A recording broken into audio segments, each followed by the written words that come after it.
A Shalom Akim, Shalom, Shalom, giving all praises, glory, and honor to Yahweh, Ba'ashem Yahweh Shai, Ba'ashem Rakakwadash. Double honors to the apostles and the elders, great millstone, for teaching us his truth and citations. To the sincere Akim and Aquathim, listen. May the blessing of election be upon your house. My name is Raquai, and back in here with another quick on Lord's will, as always, an edifying lesson. And for today's lesson is going to be just a bit of short exhortation, in regards to be able to navigate properly around these people, during these times, right? And we know that the times, as the scriptures say, our days are evil, right? And a lot of these people, as you start to see that things become a lot more difficult, you start to see more of an animalistic, beast-like nature, from these people, because a lot of these people don't have they don't, there's nothing left for them, there's no hope for them, right? And for them there is no separation between the spirit and the flesh. Their flesh and their spirit are pretty much in congruence, right? So it's there's nothing for them to be able to hold back, and to essentially inflict harm, to be able to essentially, as the young people like to say, crash out. That's a mentality of what's going on. For brothers who may have seen that, there's a movie called The Dark Knight, right, with the Joker, with that actor that passed away. And then there's a very key scene between the Batman and Joker. And one of the things that he discusses, the Joker speaking, is that, these civilized people, he said, these civilized people will eat each other. And it's true. And we're starting to see that more and more as things become a lot more difficult. So the purpose of this lesson is really just to be able to apply wisdom, apply de-escalation tactics, apply subtlety, because these people are, they're crashing out, right? And you don't want to come across and inflict, or as I'm not, let me get this first precept here. I didn't really have anything written down. I kind of just wanted to do a lesson in regards to, just using and remembering to apply wisdom to be able to navigate these sorts of situations, right? Especially as the scriptures talk about spirits created for vengeance and so on and so forth. I mean, just being able to deal with these people peaceably, right? So, provoke distress.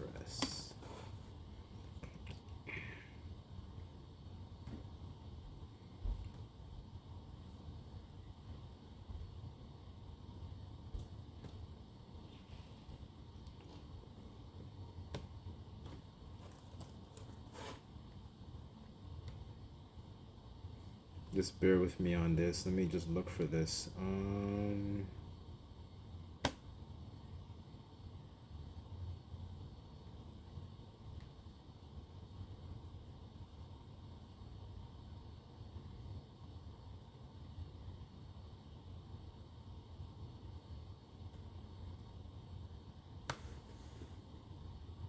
Okay, this is Ecclesiasticus chapter 4, verse 2. And it says, "Make not an hungry soul sorrowful, neither provoke a man in his distress." Right? So, for when you interact with a lot of these people, these people are already on, they're already on edge, in a sense that, because economically, you start to see that things are becoming a lot more difficult. They're probably thinking about, there's a lot of mortal thoughts that are plaguing the minds of these people, right? There's a lot of folly probably going through their mind, a lot of situations that they might be dealing with, but they don't have a spirit to be able to overcome these things, to be able to comfort these things. They don't have a comforter to be able to navigate these things, right? For them there is no separation between the spirit and the flesh. So for them, there is a since they're in full congruence, they're in full unity with their flesh, there's no at some point when people don't have anything to lose, they pretty much just lose it, right? So this is just using and utilizing wisdom to be able to navigate these sorts of situations, because these people are out there, right? And as things become a lot more difficult, you're starting to see more of that, beast mode type of nature, amongst these people, right? So this is just using and remembering wisdom to be able to, we can navigate these times, right? um this is First Peter chapter 4 verse 15, and it says, let none of you suffer as a murderer, or as a thief, or as an evildoer, or as a busybody in other men's matters, right? So we don't want to suffer in terms of actually trying to provoke, people, right? There's another movie, if a brother's ever seen, it's called Unhinged, and it shows that, just a situation where it could have ended a lot more cordial. It ended a lot more in distress, because a man, being in distress was essentially provoked by this woman, driving in traffic, right? So, the point really is that it's the scriptures also teach us to be able to properly, navigate conflict, deal with conflict. You know what I'm saying? Not to say we're not going looking for conflict, but people are already kind of like on edge, because you're starting to see the way Babylon is going, and we're starting to see it actually fall, right? Because these people's hopes are pretty much in this system.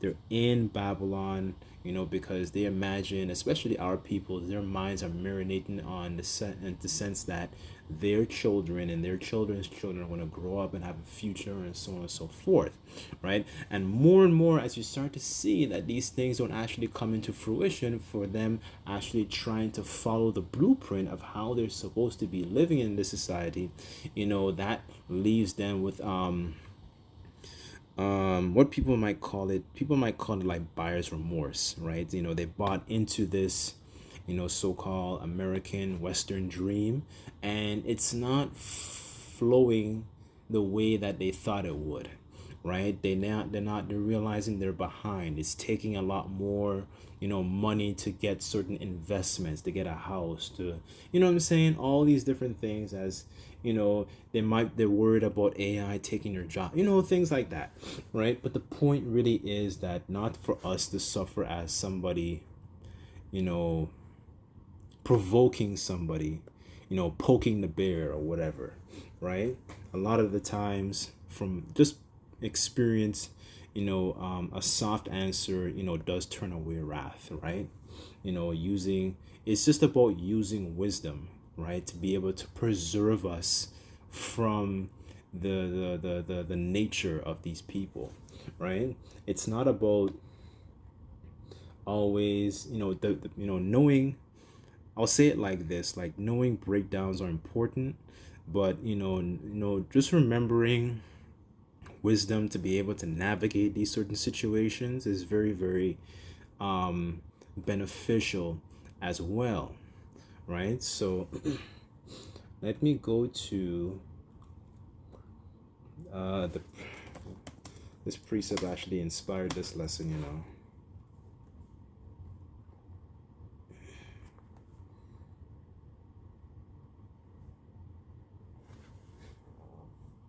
This is Romans chapter 12 verse 18, and it says, if it be possible, as much as lieth in you, be peaceable with all men, right? So we don't conduct ourselves as people who are a bunch of tough guys, right? We're very knowledgeable.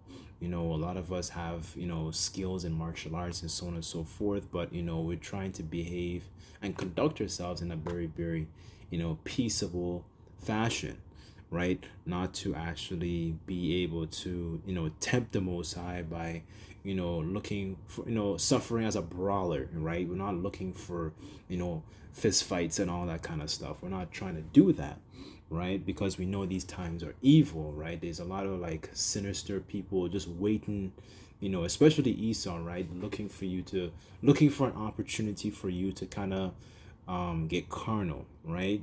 So Let me go to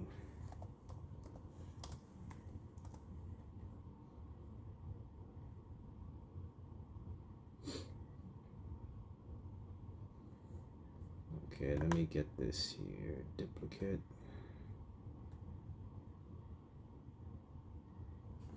This is Proverbs chapter 1. I'll start at verse 1 and read down, and it says, The Proverbs of Solomon, the son of David, king of Israel, to know wisdom and instruction, and to perceive the words of understanding, to receive the instruction of wisdom, justice, and judgment and equity, to give subtlety to the simple, right? So we were in a position in the world, we were in a mind frame where it was very, very simple. We didn't regard certain things. We think that we live in a so-called metropolis, comfortable city. It doesn't mean that we are free from snares, wiles, traps, so on and so forth, right? Even being surrounded by your enemies. This is just about maintaining good conduct, and that's what wisdom does. It helps you to beautify us and be able to prevent us from certain situations, right? So we can operate, utilizing wisdom, behind enemy lines, because now we understand that who we are. We understand that we have enemies, in terms of like the other nations, Esau especially, because they want to come up with crafty devices to get rid of us, and so on and so forth, crafty legislation, so on and so forth, right? So all these different things, we understand how the enemy fights, right? So it's very important to be able to utilize wisdom, to be able to navigate this valley of shadow of death, right? So it's given us the ability to be subtle, right? This is I read verse 4 again, and it says, to give subtlety to the simple, and to the young man knowledge and discretion, right? So let me get that word, subtlety.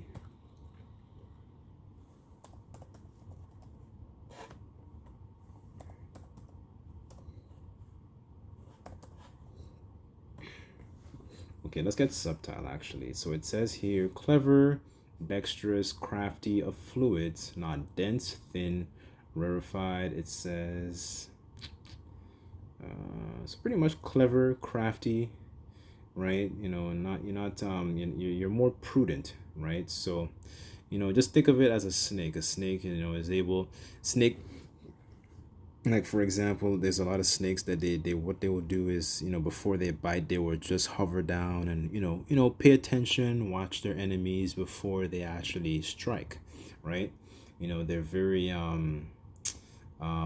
patient, right? They're very cunning. They're very, very they're very they watch. They do a lot of watching, right? So the point really is that the scriptures give us wisdom to be able to be more subtle, right? A good example of that, if you read David's story when he was dealing with the Philistines, I believe it was the king of Gath, right? One of the things that he did to operate in the midst of his enemies was he pretended to be crazy. He started drooling and, spit falling down on his beard, and, what I'm saying? So, he was operating in a situation to be able to, navigate around those enemies, because the Philistines were pretty much like a good thorn in our side during those years, right? So, that was an example of using and being subtle, right? So, Yahushua said, be wise as harmless as doves and wise as serpents, roughly paraphrase, right? So there is benefit in behaving that way, right? We want to be prevented from certain situations, not to aggravate people, go looking for something, you know what I'm saying? So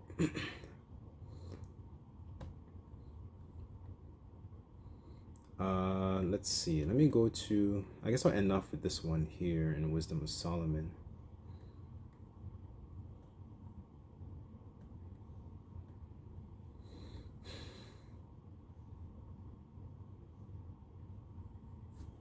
Okay, this is Wisdom of Solomon 6. I'll start at verse 12 with the points in 13, and it says, Wisdom is glorious and never fadeth away. She is easily seen of them that love her, and found of such as seek her. She preventeth them that desire her, in making herself first known unto them. Right. So it's showing, the importance of wisdom. To be able to. It's like essentially it's what it is. The crown of glory to be able to operate. These times, right? It's giving you cheat codes, and it makes you illuminated to what's going on, and just being able, as it says, as a matter of fact, I'll jump down to verse 16,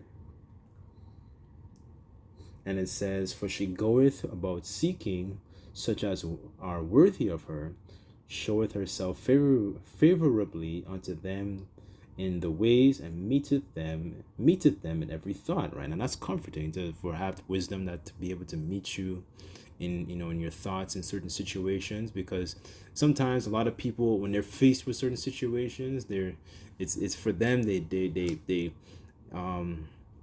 react very, very carnally, rather than actually you know um you know step back and kind of try and bridle their flesh. So these people are very in tune with their flesh, right? So that's pretty much it. I don't want to make the lesson too long, but this is just a short exhortation in regards to be able to properly navigate these times, because we understand that these times are evil and things, and people start to show more of their extreme carnal nature, and have a very, as the scriptures say, that the love of many shall wax cold, right? So that's a thing that's going to continue on in these times, right? You start to see there's more protests, there's a disregard for kings and their princes and the prime ministers and so on and so forth, the leaders that be, because these people feel like they're being, they're getting the short end of the stick, right? So anyways, just to help, keep us, because people rely on us, you just want to make sure you get home, at the end of the day, to look after yourself and look after your family, whoever depends on you, right? So that'll be it.